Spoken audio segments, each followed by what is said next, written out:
কবি মুকুন্দরাম একটা কথা বলেছিলেন, অবাকার যেদিকে চায় সাগর শুকিয়ে যায়। এই কথাটির সাথে হ্যারি কেনের লাইফটি ওতপ্রোতভাবে জড়িত। কেন এই কথাটা বলছি? তবে চলুন শুরু করা যাক। হ্যারি কেন যেদিকে যায় তার দিক থেকে ট্রফি মুখ ফিরিয়ে নেয়।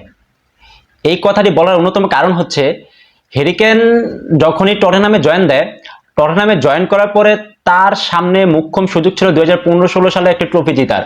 কেননা 2015-16 মৌসুমে ইংলিশ প্রিমিয়ার লিগের টপ 6 এর কোনো টিমই ভালো শেপে ছিল না। সেই বছর আপনারা সবাই জানেন লিস্টার সিটি রূপকথার জন্ম দিয়েছিল, কিন্তু সেই রূপকথার জন্ম দেওয়ার কথা ছিল হয়তোবা টটেনহামের। কেননা টটেনহাম সিজনের শুরু থেকে খুবই ভালো ফর্মে ছিল এবং ইভেন তারা লিস্টার সিটির সাথে খুবই ভালোভাবে টক্কর দিয়ে যাচ্ছিল। যখনই লিস্টার সিটি খুব ভালোভাবে এগেছিল এবং তার পিছন পিছনে টটেনহাম আগেছিল, কিন্তু তারা সেই মৌসুমের লাস্ট 4টা গেম উইকে খুব বাজেভাবে খেলে তাদের ট্রফিটা হাত থেকে ছিটকে যায়। 35তম গেম উইকে তারা ওয়েস্ট ব্রোমের কাছে 1-1 গোলে ড্র করে ফেলে।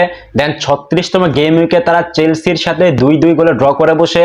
দেন 37তম গেম উইকে তারা সাউদাম্পটনের সাথে 2-1 গোলে হেরে বসে এবং 38তম গেম উইকে তারা রেলিগেশন টিম নিউক্যাসল ইউনাইটেডের সাথে 5-1 গোলে উড়ে যায়, যার ফলে তাদের সেই মৌসুমে ট্রফি জেতার যে মোক্ষম সুযোগটা ছিল সেই সুযোগটা স্বপ্নভঙ্গ হয়ে যায় এবং লিস্টার সিটি রূপকথার জন্ম দেয়। তারপর টটেনহাম তথা হ্যারি কেনের সামনে আরেকটি ট্রফি জেতার সুযোগ ছিল। সেটা ছিল না কোনো ক্লাব পর্যায়ে, না, সেটা ছিল উয়েফা চ্যাম্পিয়ন্স লিগের মতো একটা ট্রফি জেতার তার সামনে সুবর্ণ সুযোগ ছিল। সেই সুযোগটি তিনি মিস করে ফেলেন। সর্বপ্রথম তাদের যে কোয়ার্টার ফাইনালে বর্তমানে one of the best team Manchester সিটিকে তারা বিট করে, তারপর তারা সেমিফাইনালে শেষ মুহূর্তে নাটকীয়তা আয়াক্সকে বিট করে তারা ফাইনালে উঠে তারা সেই ক্লপের সুপার লিভারপুলের সামনে পড়ে এবং সেই লিভারপুলের সাথে তারা 2-0 গোলে হেরে সেই উয়েফা চ্যাম্পিয়ন্স লিগ জেতারও ব্যর্থ হয়ে পড়ে। টটেনহামের হয়ে হ্যারি কেনের সর্বশেষ যে ট্রফি জেতার সুযোগটি ছিল, সেই সুযোগটি ছিল 2021 সালের কারাবাও কাপের ফাইনালে। সেই মৌসুমে তাদের কোচ ছিল জোসে মরিনহো। যেই মরিনহো কখনো যে কোনো ধরনের কাপ ফাইনালের হারেনি। তিনি যে কোনো ধরনের কাপ ফাইনাল খেলতে গিয়ে সেই ট্রফিটি তিনি জয় করে এসেছিলেন। সেই মরিনহোকে নিয়েও কিন্তু তারা টটেনহাম কোনো ধরনের ট্রফি জিততে পারেনি।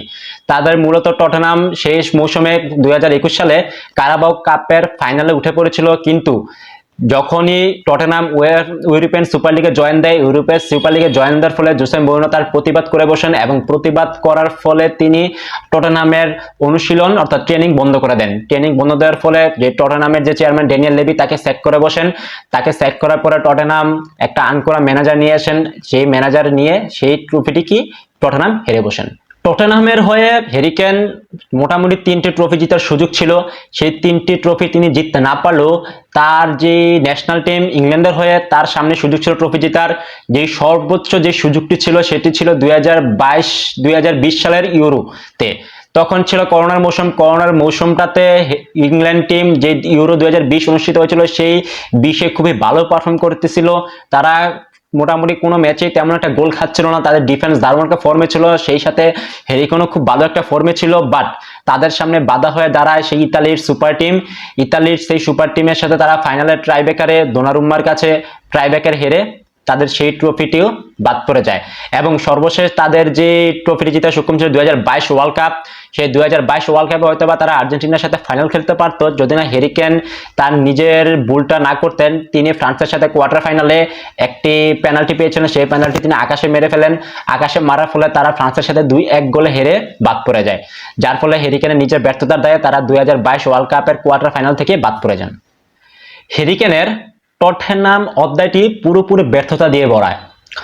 মানুষ যেমন ভাগ্য পরিবর্তনের আশায় নিজের দেশ ছেড়ে অন্য দেশে পাড়ি জমায়, ঠিক তেমনি হ্যারি-কেন নিজের ভাগ্য বদলানোর আশায় তিনি ইংল্যান্ড ছেড়ে জার্মানিতে তথা বুন্দেশলিগে পাড়ি জমান।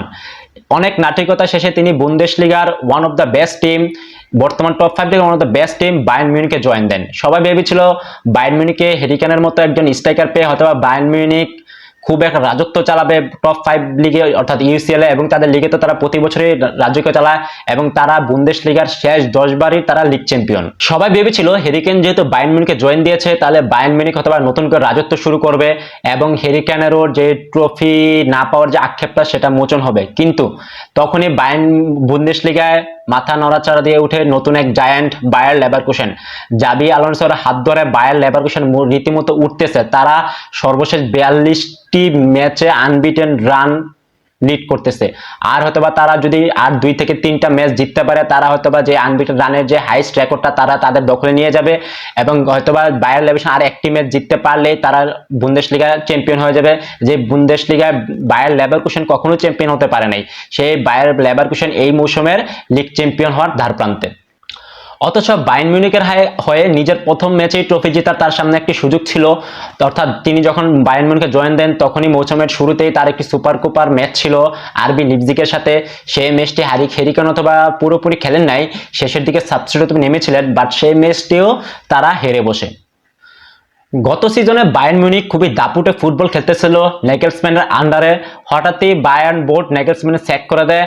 যদিও তারা কি কারণে নেগেলসম্যানকে স্যাক করেছিল তার স্পষ্ট কিছুই বলে নাই, তবে যতটুকু রিপোর্টস থেকে জানা যায় সেটা হলো নেগেলসম্যানের যে গার্লফ্রেন্ড ছিল সে নাকি বায়ার্ন মিউনিখের যে কিছু লাইন আপ বা আদার যে ইনফরমেশনগুলো ছিল সেগুলো নাকি লিক করে দিতেছিল, যার কারণে বায়ার্ন মিউনিখের সেটা পছন্দ হয় নাই, এবং যার কারণে সেই উড়ন্ত বায়ার্নকে হঠাৎই ম্যাচ পথে ছেড়ে নেগেলসম্যানকে স্যাক করে দিতে হয় বায়ার্ন মিউনিখ। তার পরপরই তারা থমাস টুকেলকে নিজের নিয়োগ দেওয়ার ফলে যদিও তারা গত মৌসুমে খুবই ভালোভাবে লিগটা শেষ করে এবং লিগ চ্যাম্পিয়ন হয়ে যায়। যদিও এই মৌসুমটা থমাস টুকেলের আন্ডারে বায়ার্ন মিউনিখ রীতিমতো মুমূর্ষু অবস্থা বিরাজ করতেছে। তারা ডিএফবি পোকাল থেকে অনেক আগে বাদ পড়ে গিয়েছিল। তাদের যে মোটামুটি আশা ছিল বুন্দেসলিগা জিতবে, সেই বুন্দেসলিগাও তারা অলরেডি হাতছাড়া হয়ে গেছে। বায়ার লেভারকুসেন এক টিমে জিততে পারলে তারা লিগ চ্যাম্পিয়ন হয়ে যাবে। এবং গত শনিবার যখন তারা বরুসিয়া ডর্টমুন্ডের সাথে 2-0 গোলে ম্যাচটি হেরে যায়, তখনই থমাস টুকেল প্রেসে এসে ওপেন ডিক্লেয়ার দেয় যে দাদা রেস ইজ ওভার, অর্থাৎ টাইটেল রেস এখানেই শেষ। এবং বায়ার লেভারকুসেন ম্যানেজার যে জাবি আলোনসো ছিল তাদেরকে কংগ্রেচুলেশন জানিয়ে তিনি সেই প্রেস কনফারেন্স শেষ করেছিলেন। যদিও এই মৌসুমটা বায়ার্ন মিউনিখের খুব একটা ভালো যায়নি, বায়ার্ন মিউনিখ খুবই একটা ঝরাঝন্য অবস্থা যাচ্ছে।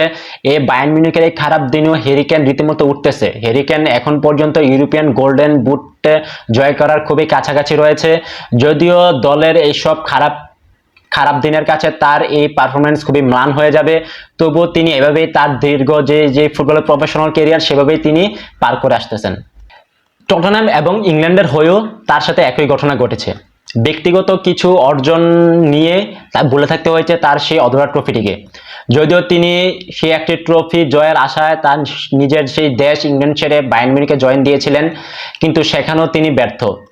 সবাই আমরা জানি যে বায়ার্ন মিউনিখে জয়েন দেওয়া মানে আপনি সিজন শেষে একটি ট্রফি অবশ্যই আপনার ক্যাবিনের যোগ হবে, বাট হেরিকেন আসার পরে বায়ার্ন মিউনিখ মনে হয় প্রথম তাদের ট্রফিলেস সিজন কাটাতে হচ্ছে।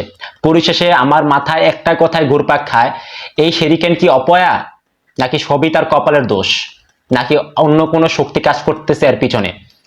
অবশ্যই আপনাদের মতামত কমেন্ট সেকশনে জানাবেন, এবং আমাদের ভিডিওটি যদি ভালো লেগে থাকে অবশ্যই লাইক, কমেন্ট এবং শেয়ার করবেন, এবং আমাদের পেজটিকে লাইক এবং ফলো দিয়ে আসবেন।